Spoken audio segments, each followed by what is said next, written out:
We are once again joined by Lila Holt, TNCPE Master Examiner.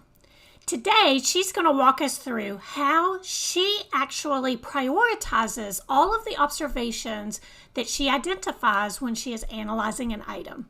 Thanks so much for joining us, Lila. I start with the criteria. I've already done this basic, so come down here. I would take the next one. How does your strategy development process stimulate and incorporate innovation? Do they give me a good answer for that? If I don't get a really good answer at the overall level, I'm going to turn around and write an OSI for the overall level. And I'm not going to probably dig too deep into the multiples, because if they haven't answered this, it doesn't make a lot of sense to dig into the multiple levels in many cases. That's not always true. There's always some exceptions, but I'll take each item then and go through these one at a time with the exact same process, writing strengths and OPIs as I go. I do have one question for you though.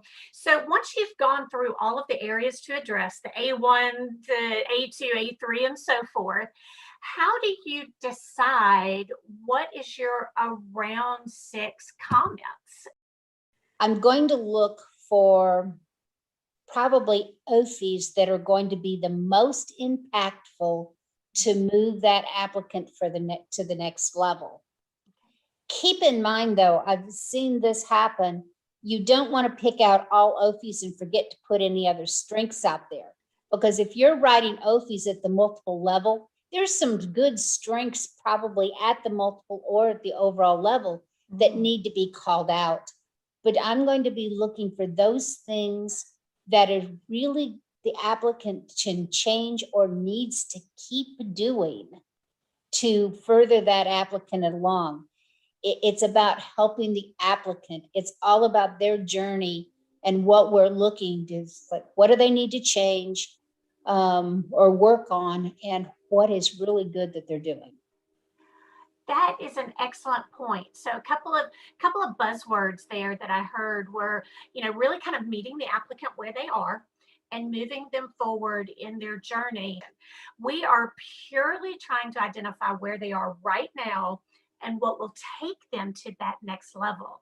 And I think that that's a fantastic lens in which we can identify those around 6 comments that are going to really make a difference for this applicant, actually even moving into site visit, because the sort of downstream process for this particular work you'll do is this work will actually end up working toward your site visit questions. So that's another lens maybe people can be thinking about as they're identifying their most important six-ish comment.